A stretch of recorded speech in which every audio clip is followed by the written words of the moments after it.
जय श्री राधे। पूज्य श्री सद्गुरुदेव भगवान के चरणों में प्रणाम। पूज्य श्री रुक्मणी बाई जी का जीवन चरित्र। पूज्य श्री राधा बाबा के जाने के बाद अपार और अगणित स्मृतियों की ऊंची नीची लहरों के लपेट में पड़कर कराहती हुई बाई को एक दृश्य बार बार बुरी तरह याद आ रहा था। बाई के पास जो भी बहन भगवत भजन की भावना से साधन निष्ठ जीवन व्यतीत करने के लिए आती थी, बाई उन बहनों को लेकर बाबा के पास पहुंच जाती। बाई उन बहनों का परिचय देकर उनका सराहनीय संकल्प बाबा को बतला देती। तब श्री बाबा इन सत प्रयासों की प्रशंसा करते हुए अपने गैरिक वस्त्र को फैलाकर कहते कि मेरी बहिनी, इन सबको मेरी झोली में डाल दें। बाबा के चरणों पर सौंपकर और उन बहनों के मंगल भविष्य को सोचकर मेरी प्रसन्नता की सीमा नहीं रहा करती थी।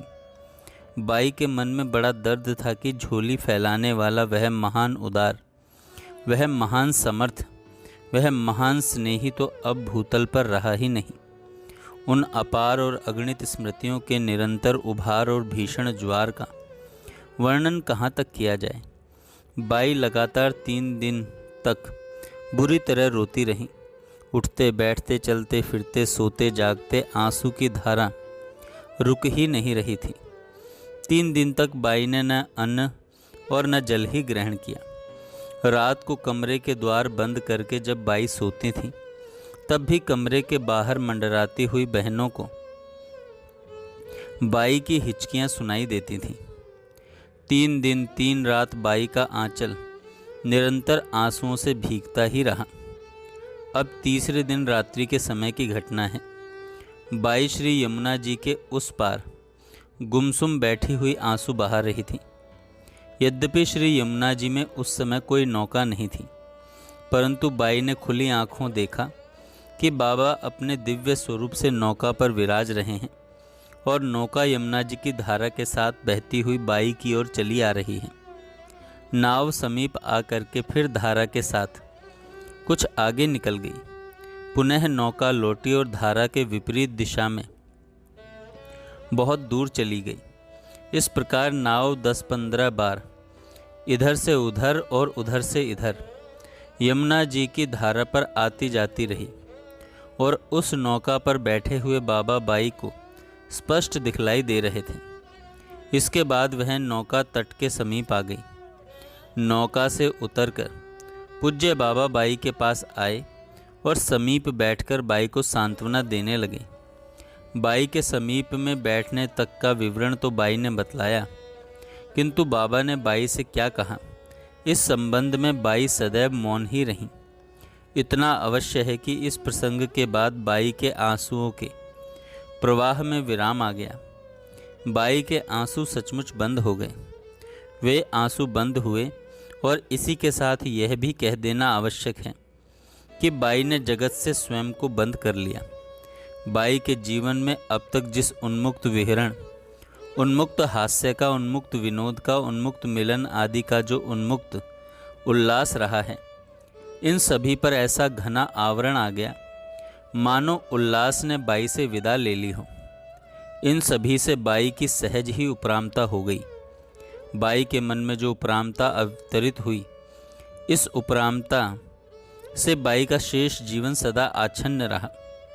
बाई की रहनी बदल गई, बाई की दिनचर्या बदल गई।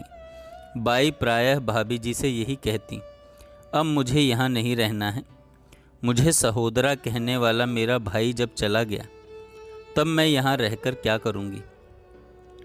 जिस कार्य के लिए मुझे उन्होंने रोका था, वह भी तो पूर्ण हो चुका है, अतः अब जाना ही है। बाई की यह नितांत खिन्नता और अत्यधिक उपरामता भाभी जी को बहुत खल रही थी, परंतु वे बाई की मनस्थिति को समझ भी रही थीं। आज तक भाभी जी ने जितना स्नेह दिया, जितनी संभाल रखी, वह स्नेह, वह संभाल इस नवीन अनचाही परिस्थिति में कई गुना बढ़ गई। बाबा से यमुना तट पर मिलन होने के बाद बाई ने कुछ अन्न जल ग्रहण किया। 3 दिन बाद बाई अन्न जल ग्रहण कर रही थी, अतः भाभी जी ने अल्प मात्रा में ही देना चाहा। अब बाई की दिनचर्या पहले वाली नहीं रह गई। बाई या तो श्री कृष्ण कुंज में अपने कमरे में एकांत में रहती अथवा यमुना तट के एकांत में अकेली बैठी रहती।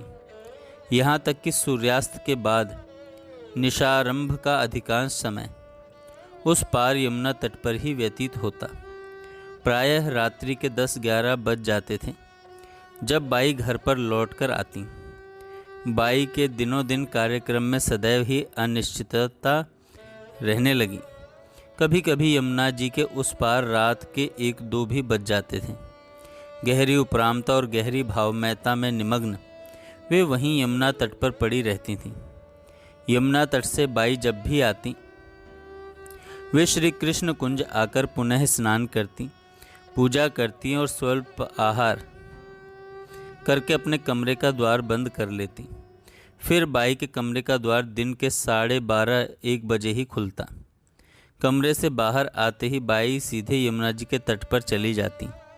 उस पार जाकर के मंजन स्नान करके बाई दिन भर वहीं यमुना तट पर पड़ी रहती। मल्लाहों का बाई से बड़ा स्नेह हो गया था। भगवान सिंह नामक मल्लाह का नाम उल्लेख करना आवश्यक लग रहा है।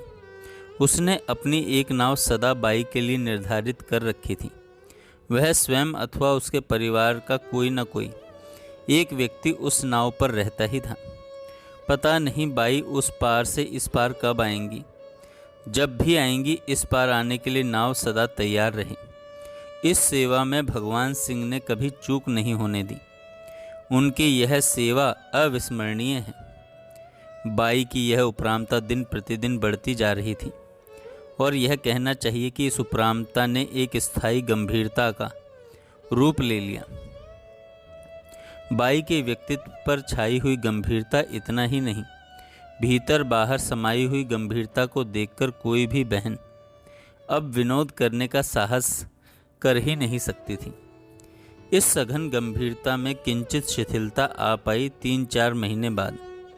अब बाई मध्याह्न 12:30 बजे जब अपना कमरा खोलती, सीधे यमुना जी जाने की बजाय कभी कभी श्री राधा नाम संकीर्तन में भी बैठ जाती, जो श्री कृष्ण कुंज के भीतर मंदिर के सामने ब्रजवासिनी माताओं बहनों द्वारा हुआ करता था। बाई के बैठते ही कीर्तन करने वाली माताएं बहनों का उल्लास कई गुना बढ़ जाता। वे उच्च और ललित स्वर में कीर्तन करने लगती थीं और इसका उद्देश्य होता था बाई को आनंदित करना। बाई को आनंदित करना।